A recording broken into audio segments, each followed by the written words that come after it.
We're going to take a quick walk around on our $2,000 Ford Expedition. Yesterday, my son and I, we did go to an auto wholesaler, and in the pouring rain, we did buy this Expedition.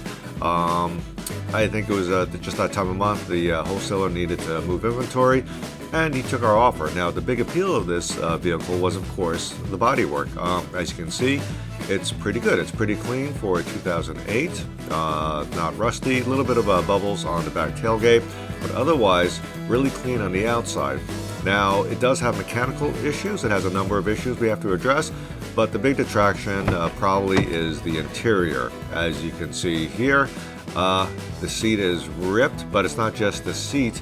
The whole interior of this SUV, it has like this coating of slime that you just can't see on camera, but everything you touch is just kind of disgusting. It's hard to describe unless you can actually feel everything, put your hands on everything.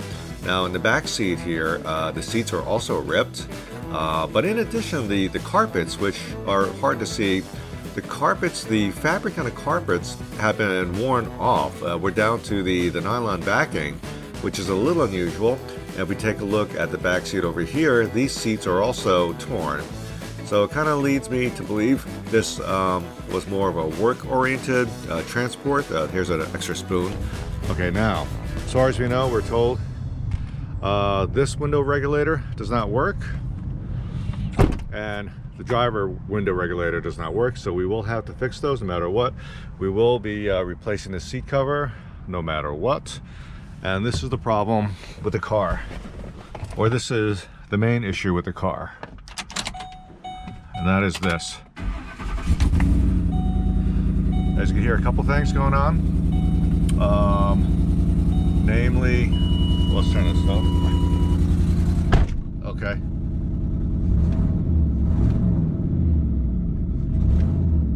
The mist isn't as bad today. It was missing a lot worse yesterday when we looked at the car. So it's a little better today. The exhaust leak. You definitely hear that exhaust leak.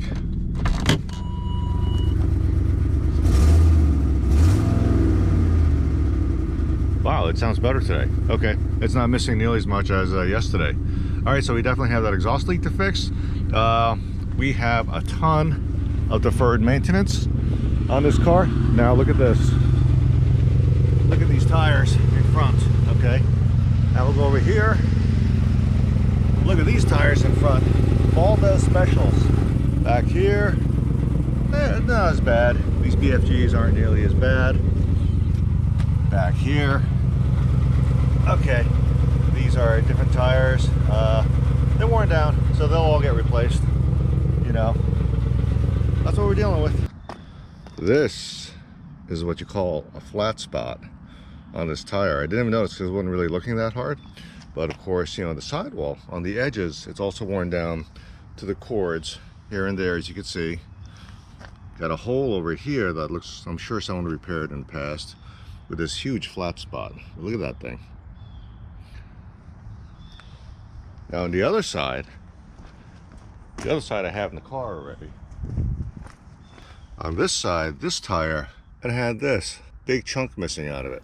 It's not safe to even go on road tests with these tires, so we had to bite the bullet and get a new set of tires. Now, for the first time, we got them from Walmart, and as you see here, I paid a little over $102 each for these two tires. Oddly enough, a couple days later, I just went on Walmart's site and checked the price on their tires to see if they, you know, went down, but they shot up. They shot up to like $145 each per tire. So, you know, someplace like Walmart, I guess, you know, timing is everything.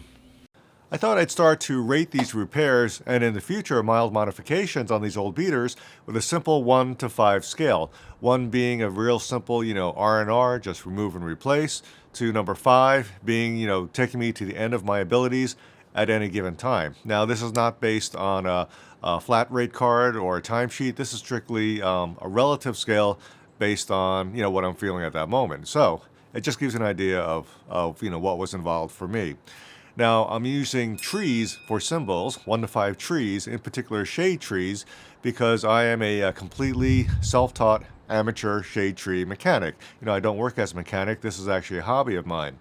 So that's why we're using trees. Now, If you see a chainsaw, that means it's game over for me. Let's just take out the chainsaw. Let's just, we're going to just send it to the pro, or we're going to just put our old beater for sale. It has issues. These are the known issues. For sale, where is, as is. I'm just giving up on the car, or I'm just giving up on this repair. So that's what a chainsaw is. It's beyond me. So that's the scale. Very first thing I'm doing is changing the spark plugs. Now, this truck looks like it hasn't been maintained at all. I'm hoping that the plugs will help the misfire problems. I'm going to guess that the coils have something to do with it too, but we'll put on the old coils after we change the plugs and start testing them to see how many bad coils we have. There's no two ways about it. Working on an old beater outside in the middle of winter kind of sucks. Here is a brand new spark plug I'm about to install on the Expedition. Now, here are two plugs I just pulled. All right, fire it up. All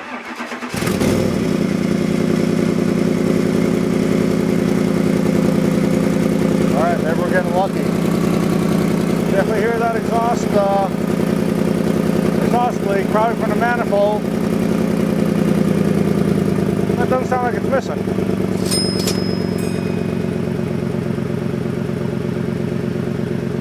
Moving on. I removed the inner fender well on the passenger side to get to the exhaust manifold, and this was our problem. The exhaust pipe was no longer sealing with the manifold, and our main problem, I believe, is this, that the flange distorted or bent, and this lip on the stud that attaches to the manifold was preventing the flange being pulled up tight and forming a good seal. So what I did is I did buy two new studs, and on a grinder I ground down the lip so the flange would be able to, pull tight. And, that seemed to solve our problem. I gave this repair 3 trees because this was just a pain in the butt. Now, technically, it's a very simple job. You just simply have to remove 2 studs and then get them back on. But between access and the fact that someone had really rounded off the nuts, trying to tighten up the flange beforehand, it just took me a long time and a lot of frustration. So 3 trees on this one. This Ford had a busted oil dipstick tube, and I wanted to fix it just so we could get some, reasonably accurate oil levels before we started driving this car. And I did notice that, someone, as you can see here, had tried to actually change the dipstick tube. We have these teeth marks, but they were not successful. I decided to cut the old tube at a point where it was still structurally sound using a die grinder, and removed it. And this is what was left. As you can see, somebody tried to repair this old rusty tube with epoxy and some type of tape. But anyway, here we have it. So we're going to line up this old tube and mark it. You're going to use the bracket as a reference point. We'll mark a cut point with a Sharpie, and then of course we'll go underneath the truck and measure on the old tube from the block to the cut point. Then I'm going to use a fuel line as a sleeve between the old and the new tubes, and I'm going to hold that in place with a couple of hose clamps. Here's our MacGyvered Dipstick tube replacement in place. Now, this is a temporary solution. I mean, sooner or later, we're probably going to have to drop the oil pan or pull the motor to fix some other issues. I'm giving this repair 2 trees because, even though it was temporary, it was actually pretty easy to do. It's not a straight bolt-in, but then again, it's not a big fight. We're not wrestling with a lot of rusted components to get in place. I went ahead and replaced the window regulator in the front on the driver's side.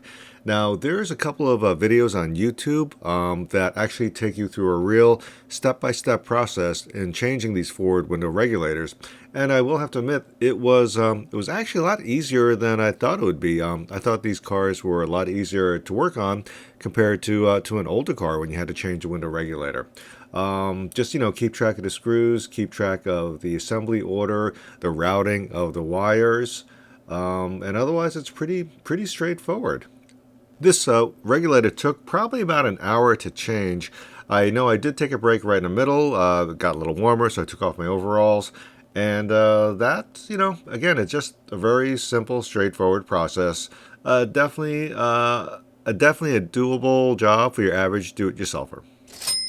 I'm giving this repair 2 trees because it was just real straightforward, no complications. Again, you will need Torx wrenches, Torx sockets. You could do this with hand tools. You don't need an impact driver. Of course, that does help make it go faster. Now, the rear window regulator was also broken on this expedition, and I will have to say that this went even faster. Part of it was, of course, I had the experience of doing the front window, but the rear window is smaller, simpler. There's less wires, there's less screws, and another easy 2-tree repair. Let's go for a test drive. And the windows are working. Always a good thing, right? It is pretty quiet still. Looks like the exhaust leak, the exhaust fix is holding. And we're just going to do a short test drive. Now, once I got the tires on, I did go for a quick drive around the block. The front end is loose. I mean, I knew from the test drive when we were at the wholesaler that the front end was really loose and the shocks were gone. So now that we have new tires on, it does actually feel better, but it still feels really, really loose. It's making a little bit of noise whenever I hit a bump. So, we'll just have to, that'll be the next thing to take a look at. So far, so good. The transmission seems to be shifting okay. It's downshifting and upshifting, as you would expect. I know when I first drove it around the block, it did seem to stick a little bit, not on every shift. So it does kind of indicate maybe, when the solenoids or when the circuits is a little dirty.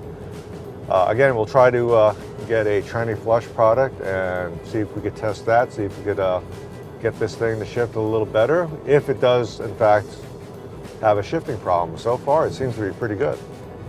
All right, signing off for now.